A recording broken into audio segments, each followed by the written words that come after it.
개혁 의지 어떻게 평가하시는지 네 분의 모두 발언으로 듣겠습니다. 자, 먼저 김서훈 교수님.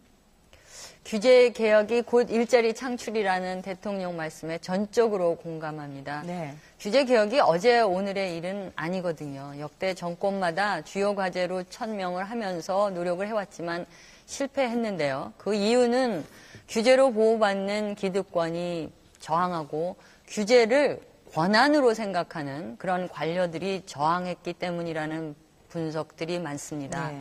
7시간에 걸친 끝장 토론을 통해서 대통령께서 강한 의지를 보여주신 것은 국민의 한 사람으로서 매우 반가운 일이죠. 하지만 7시간의 끝장 토론이 필요한 만큼 규제 개혁이 어렵다는 사실도 우리가 알아야 될 것입니다. 네. 중요한 것은 꼭 필요한 규정들은 지켜질 것이고 그리고 국민이 주도하는 그러한 규제 개혁이 되어야 하며 그리고 국민의 참여가 확대되는 그러한 규제 개혁이 되지 않고서는 성공할 수 없다는 사실을 우리가 명심해야 할 필요가 있을 것 같습니다. 네, 맞습니다. 자, 이명선 교수님 발언 드리겠습니다.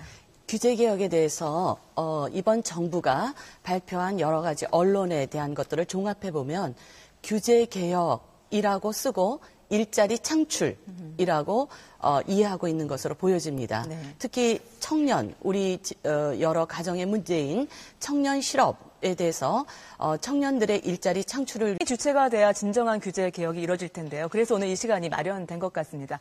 도대체 규제가 개혁이 되면 나하고 무슨 관계인데 궁금하시죠? 저희가 설명해 드리겠습니다. 김서훈 교수님 좀 구체적으로 좀 얘기해 주세요. 우리한테 어떤 게 좋은 건가요?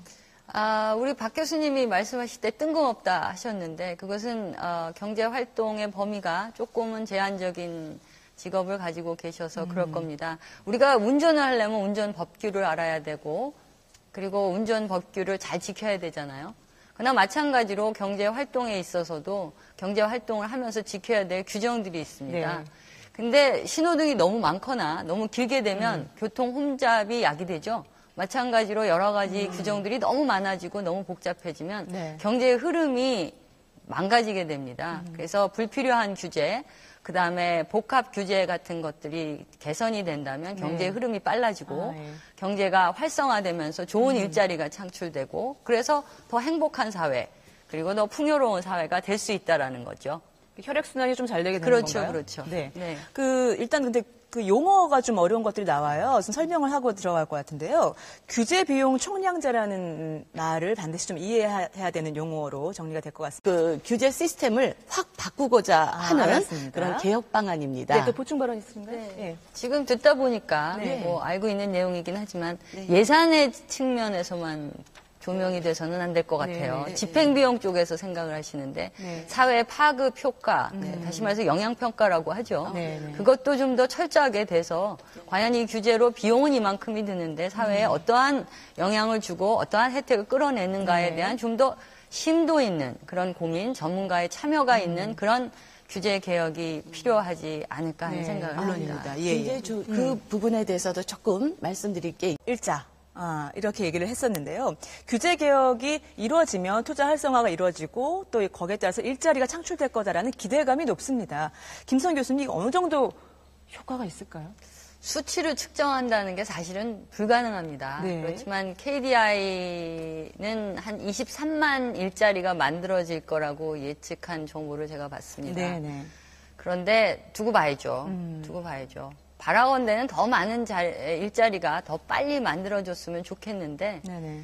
그거는 여러 가지가 다 맞아 들어가야 된다고 생각합니다. 첫째, 정말 지켜야 될 규정은 지켜지는 사회가 먼저 돼야 됩니다. 물론이죠. 예. 그리고 꼭 없어져야 돼야 할 그런 불필요한 규정도 국민의 합의와 그다음에 국민이 참여해서 지금 현재 이런 문제가 된 이유는 규정을 권한으로 생각하는 관료들의 사고방식과 일하는 행태, 공직사회에 일하는 그런 방식 등이 문제가 되는 거지. 만약에 공직사회에 있는 사람들이 규제를 볼 때 피규제자의 편익 차원에서 보게 된다면 불필요한 규제는 자기네들이 쓸데없는 일이기 때문에 저절로 없애지 않겠어요? 네네. 그래서 그런 사회적인 전체 무브먼트가 일어나야 됩니다. 네네. 부패가 척결되고 투명한 사회가 되고 뭐 이런 움직임이 같이 있지 않고는 제가 생각하기에는 규제만 줄인다면 다시 규제가 사르르 살아나게 됩니다. 지난 국민의 정부에서 한 40%를 줄였지 않습니까? 네. 그런데 지금 현재 우리나라의 현주소는 WEF 세계 경제 포럼에서 136개 중에서 규제 완화도가 114위입니다. 예. 엄청나게 열악합니다. 이게 대통령의 강한 의지는 물론이고 국민의 많은 참여와 네. 관심이 없이는 불가능할 수도 있다는 네. 그런 지적들도 많은 예. 것을 시청자분들이 아시고 지켜봐 주셔야 할 겁니다. 그렇습니다. 그 네. 규제개혁 회의의 내용을 조금 더 자세히 들여다보면요. 당일에 여러분들 보셨겠지만, 한 그 푸드트럭 대표가 얘기를 했었어요. 푸드트럭 규제에 대해서 지난 9년간 불법이었다. 그 푸드트럭을 창업하는 대상들이 대부분 청년인데 푸드트럭 규제가 풀려야 푸드트럭 창업자의 80% 이상도 좀 걱정이 되더라고요. 왜냐하면 다 일회용품을 사용하기 때문에 이런 어떤 하나의 규제를 풀면 또 다른 어떤 규제에 대해서 다 이렇게 연쇄적으로 좀 더 검토가 더 철저하게 이루어지지 않을까라는 생각이 들던데 어떻게 생각하십니까? 그렇죠. 모든 사회적인 현상에는 양면이 있습니다. 물론 푸드 트럭이 필요하기도 하고 일자리도 만들지만 반면에 아까 말씀하신 환경적인 문제, 도대체 몇 개를 허가를 해야 될 건가, 네네. 다 허가를 해야 될 건가, 청년 일자리라고 하지만 과연 청년들이 푸드 트럭을 좋아할 것인가, 아니면 3D를 싫어하는 우리 젊은 청년들이 더 좋은 일자리를 찾고 있지 않을까. 그러한 측면에서는 푸드 트럭보다는 다른 서비스 업종에 좀 더 좋은 일자리가 창출될 수 있도록 규제가 풀려야 되는데 네네. 그 부분에 있어서도 지금까지 규제가 풀릴 때는 특정 기업들이나 아니면 특정 이익 집단의 혜택이 돌아가기 때문에 국민들이 저항하는 경우가 많습니다. 네네네. 그래서 중요한 것은 대통령이 나서서 이러이러한 부분은 없을 것이다. 이런 피해는 없을 것이고 특혜는 누구한테 돌아가지 않을 것이다라는 것을 분명히 해주면서 네네. 차곡차곡 만들어 나가야 될 거라고 생각합니다. 규제개혁회의 2차가 또 계속돼야 되겠는데요, 그러면요? 예. 2차, 3차, 4차 계속돼야 이게 될 것 절대로 같아요. 쉬운 일이 아닙니다. 쉬운 네. 일이었으면 벌써 고쳐졌겠죠. 그랬겠죠. 예, 네. 맞아요. 박정민 과장님, 학과장님, 교수님. 그 규제를 어떤 힘으로 여기는 정부 부처의 어떤 공무원들의 될까봐 좀 몸을 사리는 경향도 있어요. 네네네. 그러니까 이번에는 뭔가 이런 부분에서 좀 공무원들이 그 규제를 뭐 개혁하고 이렇게 할 때 이런 그 움츠림이 없도록 이런 걸 좀 주변에서 하는 그런 방안이 좀 만들어져야 될 것 같다. 이런 생각도 좀 추가적으로 네네. 해봅니다. 네. 참 좋은 얘기죠. 권한을 좀 더 늘려준다는 얘기도 됩니다. 그런데 또 그것에 대한 부메랑이 돌아올 수가 있어요. 네네. 좀 조심스럽게 접근해야 된다고 생각합니다. 예, 그거보다는 꼭 지켜야 될 거는 누구나 다 지키도록 네. 그리고 그 권한을 갖고 사익을 챙기는 네네. 그러한 사람들은 제재를 분명히 가해서 네. 부정부패가 사라지는 사회가 만들지 않고는 아까 제가 자꾸 얘기하지만 이게 규제의 숫자를 줄인다든가 권한을 늘려준다고 되는 일은 아니라고 생각합니다. 네네. 우리 사회가 같이 변화해야 됩니다. 네. 이 인식 자체가 국민의 인식 자체가 부정부패를 향한 관료들의 인식 자체가 사라진다면 자연스럽게 해결될 수가 있겠죠. 네네. 지금 방청객 분들 중에서 규제 개혁 높아졌는데 한도도 좀 그쵸. 확장돼야 된다. 자주 가니까. 또. 자주 가니까 그렇죠. 어떤 분이 좀 얘기를 해주실까요? 네, 교수님. 이번에 끝장 토론에서 논의가 됐죠. 풀릴 겁니다. 네. 네, 제가요, 굉장히 오래됐습니다. 관세청에서 어떤 위원회에서 위원으로 활동을 하면서 네. 이 문제 제기를 했습니다. 그런데 관세청 담당자의 얘기는 무슨 소리냐.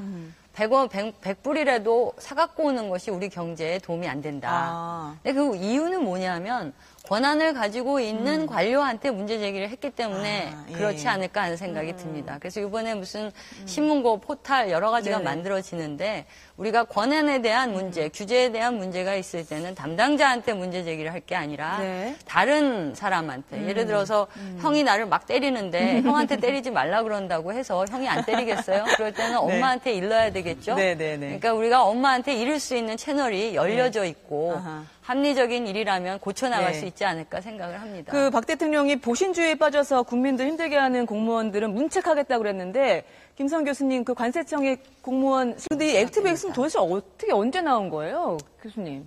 어떻게 시작이 된 원래 거죠? 우리 예. 컴퓨터 키면 Explorer 뜨잖아요. 네네. E 뜨잖아요. 그거 네. 원래 이제 우리가 수입을 할 때 미국에서 그 수출을 제한한 걸로 알고 있습니다. 아, 예. 그래서 우리는 액티브 X라는 거를 활용을 해서 암호화를 하는 시스템을 갖춰야 됐었죠. 아, 근데 예. 그게 풀렸습니다. 네네. 다른 나라는 없이 하고 있는데 이미 액티브 X로 사업을 하는 사람, 그것을 또 규제하는 관료들이 있기 때문에 네. 이게 변경이 되지 못하고 있었던 거죠. 그랬군요. 이 액티브 X에 대한 문제 제기는 너무너무 오래전에 있었던 네네. 겁니다. 근데 이런 거는 뭐 대통령의 의지를 가지고 있으면 네. 그리고 국민이 워낙 공감을 하는 거기 때문에 예. 쉽게 고칠 수가 있겠죠. 이제 문제는 대통령은 일로 가려고 그러는데 국민은 그게 아니라고 할 때, 네. 그럴 때 문제가 될 수 있으니까 제가 네. 얘기하는 것은 천명을 하셔야 됩니다. 국민이 원하지 않는 그렇죠. 그리고 예. 우리 삶의 질을 영향을 주는 것들에 대해서는 의지를 갖고 지켜내겠다. 네. 불필요한 것들은 꼭 고쳐 나가서 좋은 일자리가 창출될 수 알았습니다. 있도록 오래되고 낡은 것. 부처에서 내려가도 중간에 막힙니다 이렇게 얘기했는데요. 교수님 이게 무슨 얘기인가요? 뭐 아무래도 국민이 가장 민감하게 느끼는 것은 지방자치단체의 규칙들일 것입니다. 네네, 그렇겠죠. 뭐 지방자치단체 규칙이 뭐 3배다, 7배다 당연히 많을 수밖에 없습니다. 우리가 헌법이 있고 법률이 있고 변호사 앞에서 그다음에 시행령이 있고 시행규칙이 있고 그다음에 자치단체는 상위 법령에 미입을 받아서 또 조례도 만들고 자기네들이 또 만들고 네네. 근데 만드는 게 자기네들이 하면서 필요에 의해서 또 국가의 국민을 위해서 하는 일이기도 하지만 그것이 권한이 될 때는 자꾸 더 만들어 나가게 되죠. 네네네. 숫자는 당연히 많아질 수밖에 없습니다. 그래서 맨 처음에 얘기할 때 이걸 바꾸려면요. 공직자들의 의식 전환이 가장 중요한 거죠. 네네. 이제 규정을 만들면 이 규정을 집행을 한다라는 것이 내일이 아니라 일자리 창출을 하고 지역사회에 기여를 하고 이런 쪽으로 마인드가 바꿔 나간다면 그러니까 규제자 중심이 아니라 피규제자의 시각에서 모든 일을 본다면 네네. 아니 별로 도움도 안 되고 시간만 많이 들어가는 규제를 자기네들이 나서서 바꾸지 않겠습니까? 그렇습니다. 예. 네. 이번에 규제개혁회 여러분 보셨겠지만 5대 서비스 산업을 중심으로 이루어졌습니다. 그러니까 보건, 의료, 교육, 금융, 소프트웨어, 관광 이렇게 5대 서비스 산업이었는데요. 하지만 이 부분에서 방송 분야는 제외가 됐습니다. 방송 분야의 규제개혁 대상에 빠졌다는 것이 안타까운데요. 지난해부터 이 지상파 방송 우리가 한류잖아요. 네. 그죠? K-팝. 정말 자랑스럽죠. 옛날에 제가 컸을 때는 미국 드라마를 보고 열광을 했습니다. 네네. 왜냐하면 잘 사는 나라의 상징이었으니까요. 지금 어떻게 보면 한류도 우리나라가 잘 사는 나라이기 때문에 그렇습니다. 그러니까 잘 사는 나라, 돈이 많은 나라, 그래서 모든 게 풍요로운 나라. 세계 시장에서 우리가 경쟁을 하려면 프로그램 자체에 돈이 많이 들어갈 수 있는 환경이 만들어져야 됩니다. 그렇죠. 여러 가지 열악한 재정 상태 때문에 외주 제작사들이 많이 힘들어하고 네네. 방송국들도 어려워한다고 하는데 세계 시장에서 경쟁력, 서비스 산업도 방송도 그중에 하나니까 좀 재원이 잘 할 수 있는 사람들한테는 쏠릴 필요도 있고요. 네. 그래서 좋은 삼성과 현대 같은 그러한 프로그램들이 만들어져서 전 세계에 팔리는 네. 그런 기적도 우리가 기대해 보기 위해서는 어느 정도는 자유권을 주어야 되는 게 아닌가. 네. 지상파와 비지상파의 광고 시간이 2배라는 것은 동일 서비스에 동일 원칙이 적용이 되어야 된다는 면, 물론 뭐 지상파라는 혜택이 있긴 하지만 형평성이 너무 지나치다라는 점에서는 좀 조정이 돼야 될 필요가 네. 있고요. 네네. 제한적으로나마 뭐 너무 자주는 아니래도 뭐 일정 수준 네. 그것도 공익성에서 문제가 된다 그러면 중간 광고의 재원을 조금 따로 떼어서 비정규직으로 일하는 사람들한테 뭐 복지 혜택을 준다든가 뭐 다양한 이유로서라도 좀 중간 광고에 대한 이 지나친 차이는 네. 조정을 해줘야 될 필요가 있는 것 네. 같습니다. 지금 말씀하신 드라마 말씀하셨는데 한 조사 결과를 보니까 미국 드라마 미드라고 하죠. 미국 드라마 편당 40분 미국 드라마 제작비가 평균 20억 원 한 편당이요. 그런데 우리나라 국내 지상파 미니시리즈 60분 회당 제작비가 약 2억 5천만 원 수준입니다. 여러분께 정말 좋은 방송 만들어서 보여드리고 싶거든요. 예. 중요한 거는 우리 사회의 경제 질서를 확립하기 위해서는 규정들이 필요합니다. 그런데 사회가 어떻게 되다 보니까 이 규정은 모두 혁파의 대상이 돼버린 것도 우리 사회가 건강하지 않다는 증거죠. 네네. 규제 개혁을 하려면 일단은 국민을 안심시켜야 됩니다. 맨 처음에 우리 이 프로그램 시작하기 전에 시청자분들이 두 가지 말씀을 하셨습니다. 네. 불필요한 건 없애라. 하지만 꼭 있어야 된 것은 그거 없애는 거 아니지. 그거 해주셔야 됩니다. 네네. 그리고 여태까지는 관료가 규제 개혁을 했습니다. 이제는 국민이 규제 개혁을 하는 그러한 사회로 바뀌어 나가야 됩니다. 네. 네네. 그런 것이 잘 지켜야 될 거고요. 그리고 아까 말씀드렸던 것처럼 공무원들도 일 너무너무 잘하시는 부분이 대부분이시겠죠. 일부에 있는 공무원 때문에 우리가 이런 곤욕을 치르고 있는 것 같습니다. 우리 철학이 좀 바뀌어야 되지 않을까. 네. 공무원이 규정을 집행하는 권한으로 사용하지 않고 피규제자 입장에서 나라를 위해서 지역 발전을 위해서 일자리를 창출해내는 네. 경제 활동자의 입장에서 사고를 하고 국민의 참여를 더 끌어들인다면 성공적인 규제 개혁의 역사를 써나갈 수 있을 거라고 생각합니다. 네. 이명상 교수님. 네.